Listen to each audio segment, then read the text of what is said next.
Charlie. Yeah, we are Dr. Sbgz. Yeah, we are Dr. Charlie. Bgz. Yeah, we are Dr. Charlie. Yeah, we are Dr. Sbgz. Yeah, we are Dr. Charlie.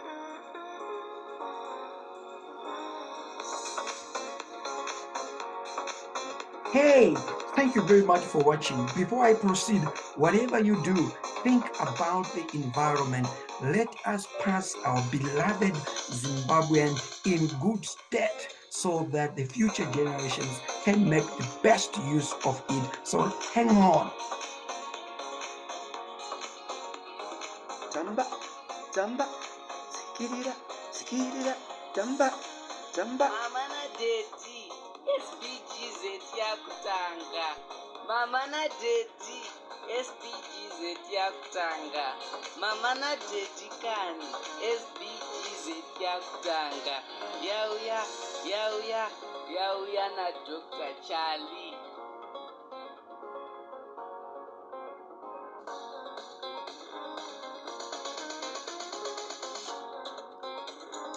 Sbgz, yeah, we are Dr. Charlie. Yeah, we are Dr. Sbgz, yeah, we are Dr. Charlie. Yeah, we are Dr. Sbgz, yeah, we are Dr. Charlie. Yeah, we are Dr. Tamba, tamba, tamba, tamba, zikirira, zikirira.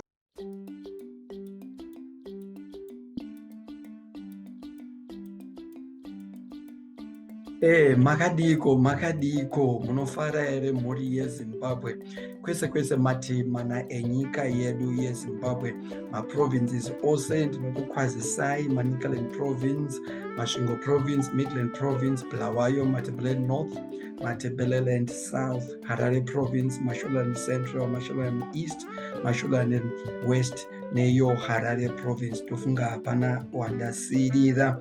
Munofara ere makadiko. Ndinokutendai nekutarisa kunyangwe chivhitivhiti chino ndichikukwasai pano paSmall Business Gateway Zimbabwe Sbgz. Zita rangu ndinoitwa Dr. Charlie TSBD, the Small Business Doctor. Manga muchizviziva here kuti isusu seSbgz tiripo kupa mazano uye kudzidzisa vose vanonga vachida kuvamba mabhizinesi avo uye vaya vakatovamba kare angadai ari mabhizinesi madoko ari pakati nepakati neari kusimukira atinoti kamuchirungu maSMEs. Zvino ndine nyaya yakanaka yandoda kuti ndikuzivisei. Kana uine SME yako yaunopareta uye kana uchida kutanga kunyangwe SME yako, ndikukukurudzirai kuti tauya neurongwa hunokubatsirai kuti murambe muchiwedzera ruzivo rwenyu rwekuti mungafambisa mabhizinesi enyu nemazvo nenzira ipi. Kuti mukwanise kubatsirwa, tiri kukurudzirai kuti muvhure akaundi inonzi iyo Sbgz Business Support Services Account. Sbgz Business Support Services Account.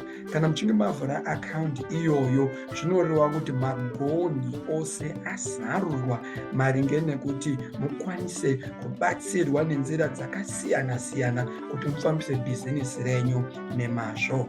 Kana mava nhengo mavhura account iyoyi yeSbgz Support Service Account, chekutanga tinokupai certificate yekuti mava nhengo muSbgz community nemamwe manzwi mava kukwanisa kuva neukama nevamwe vose vane ukama pamwe chete nesu, inova iyo yatiri kuti Sbgz community. Saka tinobva takupai certificate reunhengo hwenyu ihwohwo, inova unhengo hwamunonga muinahwo kwegore rose. Chechipiri, tinobva takubatsirai kuita yatinoti iyo Business Performance Health Test.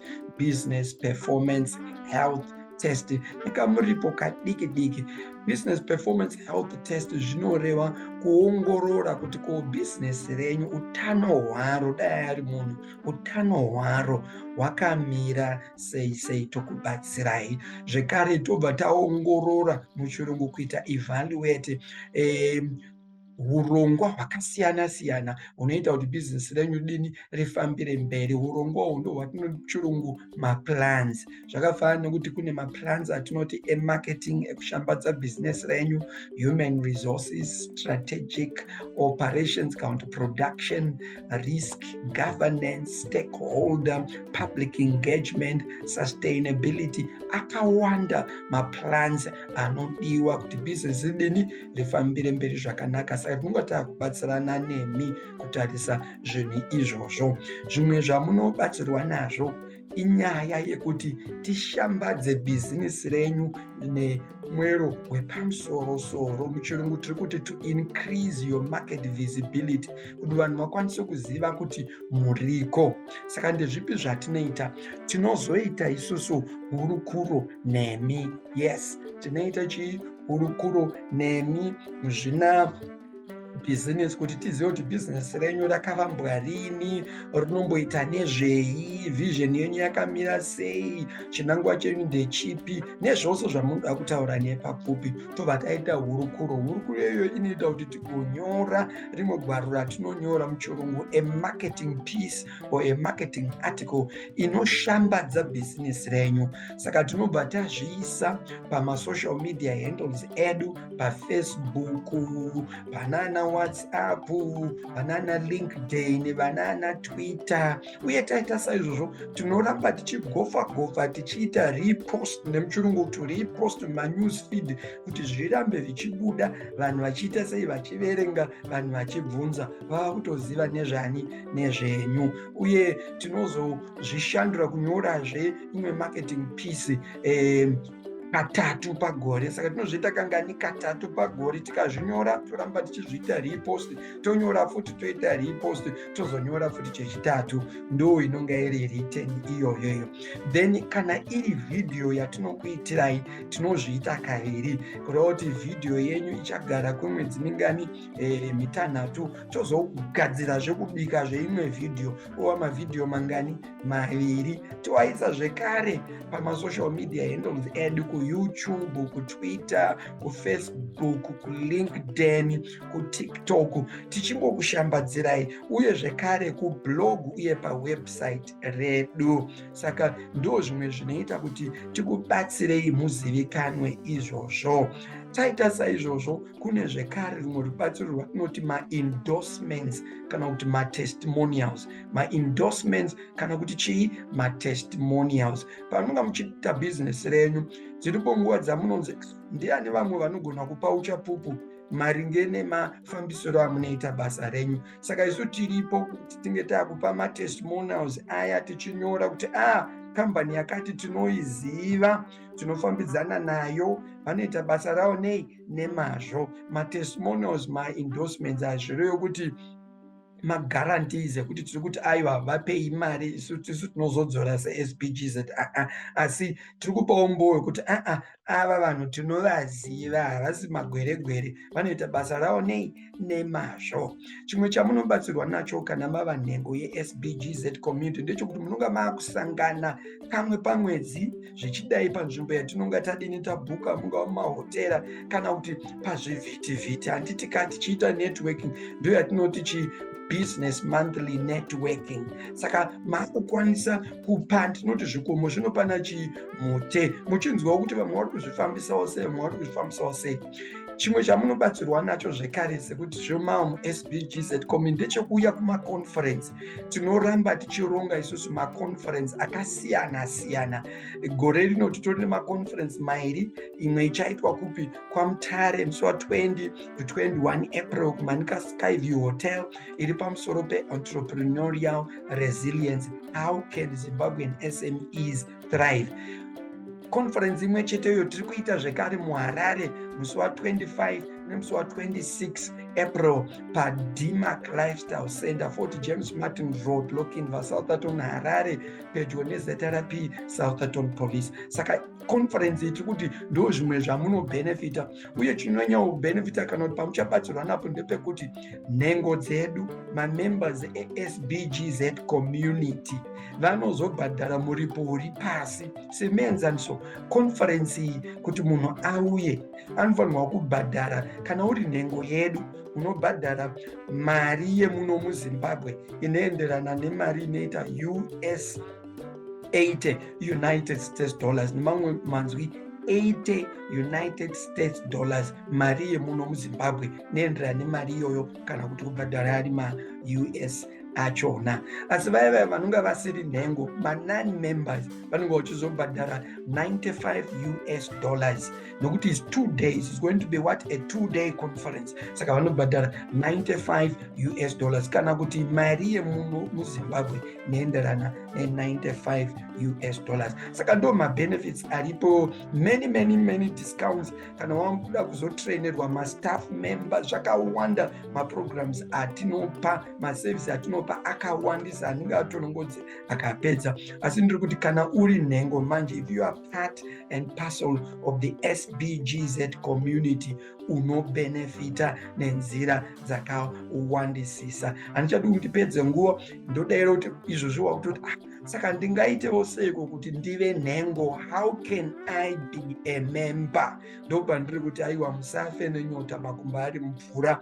Tibatei paWhatsApp namba inoti iyo +263 71 370 2933 +263 71 370 2933, kana kunyora mwadi email muchishandisa kero inoti iyo sbgz2022@gmail.com, sbgz2022@gmail.com. Once again, ndinokutendai nekuteerera kwakanaka. Ndiri kukurudzirai mose kana muine shungu yekutanga mabhizinesi enyu, kana kuti makatomavamba kare, angava mabhizinesi madoko ari pakati nepakati uye ari kusimukira, atinoti ma-SMEs. Tinokukurudzirai kuti muvake ukama nesu veSmall Business Gateway Zimbabwe Sbgz.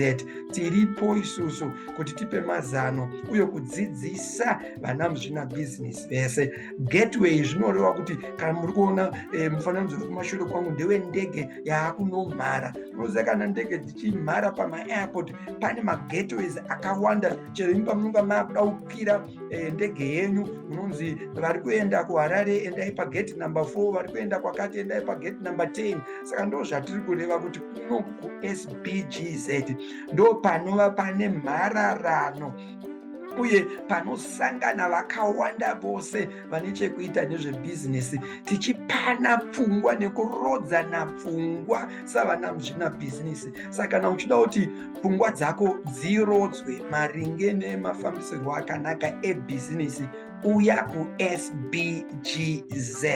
With Sbgz you can do much more. Uye ndisandaenda mungada kuziva kuti haisingori Sbgz chete, tine zvekare yatinoti Small Business Gateway Africa, Small Business Gateway Africa, kureva kuti ma-gateways ari kuunza zvekare vana muzvina bhizinesi vanonga vachida, hatisi kuti vese, vanonga vachida, vakapararira nenyika nekontinenti yedu yemuAfrica. Saka tine Small Business Gateway Africa.